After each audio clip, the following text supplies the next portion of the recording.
Richard Martineau. Les commentaires haineux prennent certains animateurs.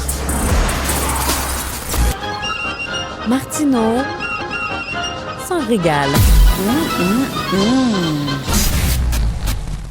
Alors, on parlait de complot tantôt avec Alexandre Moranville-Ouellette, et là, on parle de pensée critique avec Guy Perkins, comme quoi on a de la suite dans les idées.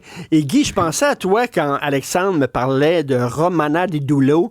On riait beaucoup, mais comme tu dis souvent, avec raison, on rit beaucoup de Raël puis de Romana Didulo, mais le pape, c'est pas tellement plus intelligent que ça non plus, là.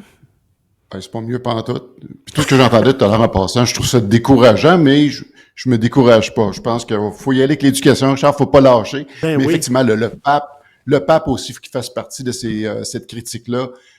Toutes les religions, sans exception. Oui. Puis non, il y a des gens vont dire, ben non, on peut justement critiquer tout sauf l'islam. L'islam est un système de croyance qui est aussi, je vais essayer de trouver le bon terme français pour batshit crazy, mais je pense que je vais m'épargner de trouver un terme.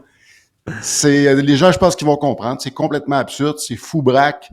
Tout quand le pape parle, là, on dit, là, ça fait les journaux, le pape dit ça, puis quand c'est Romana Didulo qui parle, ça fait pas tous les journaux. Je veux dire, à un moment donné, le pape qui croit, lui, quelqu'un qui est mort sur la croix, qui a ressuscité, l'eau qui s'est laissée, la mer qui s'est séparée en deux, les buissons ardents, les anges, etc.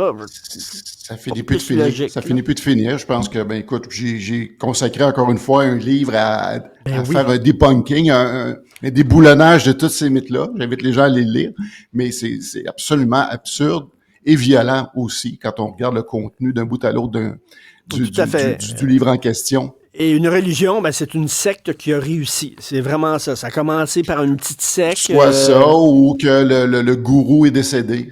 Une religion, le gourou est décédé généralement. Hey Guy, tantôt avec Emmanuel Latraverse et Marc-André Leclerc, on parlait de Daniel Smith qui commence à courtiser sa frange un peu complotiste, puis elle parlait des chemtrails, tu sais, les fumées là, qu'il y a derrière les avions, puis elle disait que c'est envoyé par le département d'État américain. Quand tu entends ça, là, c'est pas n'importe qui dit ça, c'est la première ministre d'une province au Canada. Oui, parce qu'il y a tout un effet justement du sophisme d'autorité que les gens vont attribuer à ça. On va dire, si la première ministre le dit, c'est qu'il y a quelque chose derrière ça. Ça, c'est inquiétant. Ça, c'est inquiétant, au même titre que, justement, des politiciens qui vont marcher sur des œufs par rapport aux religions. Et c'est pour ça que j'ai fait tellement la promotion de la dénormalisation des religions, parce qu'à un moment donné, il faut arrêter d'être gêné. Quand il y a des choses qui sont foubraques, faut les nommer, il faut arrêter d'avoir peur. Puis moi, ce qui me fascine avec cette théorie-là de, justement, des chemtrails, où ce qu'on attribue une intention maléfique au gouvernement, tu sais, ces mêmes gens-là, ce même groupe de gens-là, de droite, extrême droite, sont les premiers à toujours critiquer les gouvernements pour les traiter d'incompétents dans les affaires courantes. Oui. Mais par contre, quand c'est le temps d'une conspiration de ce niveau-là, avec un niveau de détail puis de vraiment une complexité énorme, ben là-dessus, le gouvernement, c'est des kingpins, ils l'ont l'affaire, les autres sont capables de tout contrôler, puis personne ne s'en rend compte. Moi, j'aimerais ça, en tout cas, si c'est le cas, je demande au gouvernement, je lance un message au gouvernement, pouvez-vous mettre de côté les chemtrails pour au moins, je sais pas, un an, consacrez-vous à régler le problème dans les hôpitaux, par exemple. Mais Guy... Faites la conspiration de régler les hôpitaux. Éric Duhaime, qui avait courtisé les anti-vax aussi au début, quand il est devenu chef du Parti conservateur du Québec, Daniel Smith qui courtise les amateurs de chemtrails... Est-ce que les complotistes, ça se retrouve surtout à droite, on dirait, hein? QAnon aussi avec Trump, c'est à droite, là, tu sais. Regarde bien, des fois, j'aime m'amuser à dire qu'à chaque fois que je croise quelqu'un sur la route qui conduit mal, je fais toujours le constat que cette personne-là conduit une Toyota. Donc, le rapport que je fais avec ça, je vais dire, ben, tous les conducteurs de Toyota ne sont pas des mauvais conducteurs, mais les mauvais conducteurs, souvent, vont conduire des Toyota. Maintenant, est-ce que tous les gens de droite, c'est des conspirationnistes? Non, mais souvent, les conspirationnistes, surtout de toutes les conspirations qui vont appeler à une méfiance envers le gouvernement, c'est ceux-là, c'est sûr qu'on va voir que ces gens-là vont se trouver dans cette talle-là à droite, extrême droite. Fait que mais de là à dire qu'une personne systématiquement de droite ou d'extrême droite va de facto adhérer à ces théories-là, la réponse est non. Et Guy, comme quoi tout est dans tout, tu disais tantôt que on est gêné de critiquer les religions. Et là, tu veux m'arriver avec quelque chose, avec Éric Duhaime. Écoute, c'est assez... Et présente l'extrait qu'on va regarder. Oui, on va Présente regarder l'extrait, puis c'est assez amusant, oui. OK, on écoute un extrait d'une entrevue, je crois, avec Éric Duhaime. On écoute ça. Ouais, l'entrevue, c'est Louis Lacroix qui est... Mes valeurs personnelles, je vais garder pour moi. Là, c'est une question qui se pose. je suis un catholique, je suis culturellement catholique, comme à peu près la majorité des Québécois. Vous ne répondez pas à ma question. Mais oui, je viens de vous répondre 3 fois. Je vous demande si vous croyez en Dieu. J'ai dit que je suis un catholique culturel, mais que je ne suis pas un pratiquant. Mais êtes-vous athée? Vous croyez en Dieu Je suis un catholique culturel. OK, c'est le journaliste Louis Lacroix qui posait la question Louis Lacroix, à Éric Duhaime. Est-ce que vous croyez en Dieu? Et tu vois que Éric patine, et c'est drôle parce qu'Éric n'a pas eu de problème à dire qu'il était gay. Il a fait son coming out sans problème. Oui, mais c'est ça. Puis c'est un constat que je fais, effectivement, que aujourd'hui, on dirait que faire un coming out gay est plus facile à faire qu'un coming out athée. Ça, je sais pas si tu te rappelles, j'avais fait un voyage en 2016 au Reason Rally à Washington, puis je posais les questions aux gens, savoir est-ce qu'on va avoir un président ouvertement gay avant un président ouvertement athée aux États-Unis. Et les gens étaient plus à l'aise à dire, je pense qu'on va avoir un président gay avant d'avoir un président ouvertement athée. Fait qu'on dirait qu'il y a encore une peur, une gêne par rapport à ça.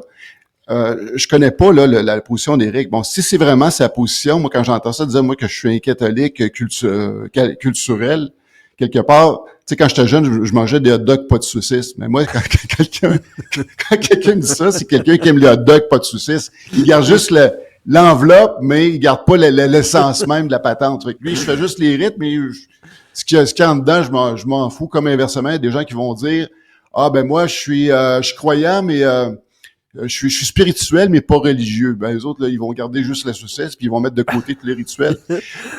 Mais à un moment donné, je sais pas. Mais pourquoi il a peur de dire... tu sais, moi, je le dis, je l'ai déjà sorti, cette phrase-là. Oui, je suis de culture judéo-chrétienne, parce que c'est plus ma culture que la culture musulmane, par exemple, mais je suis athée. J'ai pas peur de le dire. Lui, non. Il a esquivé à 3 reprises la question. Ouais. Et la question que je me pose, si j'aimerais ça que qu'un politicien vienne, un politicien qui est en poste actuellement, qui va venir ouvertement dire qu'il est athée, parce qu'on sait que je crois, corrige-moi si je me trompe, que Jean-François Lisée est quand même ouvertement athée. Si je lis bien justement ses positions, mais je pense pas qu'il l'ait dit pendant le temps qu'il était en poste en tant que député. Tu ne crois pas? Bon, peut-être que je me trompe. Non, je ne crois pas qu'il l'ait dit, effectivement. Moi, qu'il l'ait dit, OK. Toi. Mais je suis en train de penser, pendant que tu parles, est-ce qu'il y a déjà un chef ou une chef de parti qui le dit carrément, je suis athée? Je ne crois pas. Je pense Parce que la question que je me pose, Québec, est-ce qu'être athée, c'est quelque chose qui est honteux, qu'il faut se cacher? Parce que, je déteste en partant le terme athée, même si je suis par définition un athée. Mais ce que j'aime pas de cette terminologie-là, c'est que c'est quelque chose qui est en opposition à, comme si l'identité fondamentale de chaque humain, c'est d'être un croyant au départ, puis quand tu crois pas, c'est toi qui es l'anomalie. C'est exactement. Aujourd'hui, pour quelqu'un qui s'intéresse le moindrement à la science puis tout ce qu'il y a derrière, je pense que ceux qui devraient être un petit peu, qui devraient se questionner, c'est ceux qui continuent à croire. Et puis ceux qui vont dire qu'ils sont athées, de le dire sans aucune gêne. Ici, dans le cas d'Éric, on peut se poser la question, est-ce que lui, quelque part, il voulait pas se mettre à dos une bonne frange de son bloc de voteurs, parce qu'on sait qu'il y a eu souvent des conspirationnistes à bord. Et souvent, quand j'observe, encore là, c'est basé sur aucun chiffre précis, mais quand j'observe, de façon anecdotique, j'observe aussi que ces gens-là, c'est des gens qui sont aussi très très portés vers la chose religieuse, être des Jesus freaks, ces choses de genre-là. Fait que peut-être qu'il veut pas froisser ces gens-là, mais à un moment donné, quand on parle de diversité d'opinion et de position, je pense que d'être athée, ça devrait être accepté au même titre que de dire que je suis catholique, que je suis chrétien, que je suis musulman ou hindou. Tout faut à arrêter, fait. là. Non, c'est bizarre que même au Québec, où on se dit ouvert, on a de la difficulté à le dire carrément qu'on est athée. Écoute, les gens qui veulent en savoir plus, puis lire des textes que tu mets sur ta page Facebook en lien des fois, puis tout ça, qui veulent poursuivre la réflexion, ta page Facebook, c'est au nom de Perks, c'est ça? C'est, ouais, le Perks blog. Perks avec le petit tiret en bas, blog. Fait que là-dessus, P-E-R-K-S. C'est ça, KS blog. avec le petit tiret en bas, Venez me blog. voir, puis après ça, OK. Oui, parce que on a du fun. Guy Perkins J'utilise existe beaucoup l'humour. bel et bien. Oui. Guy Perkins Oui, non, existe c'est bel et bien. aujourd'hui. Non, je suis mort, Richard. Je suis le jumeau maléfique de Guy. Alors, je suis content de te rencontrer aujourd'hui. Salut, bye, bonne journée. Salut, Richard.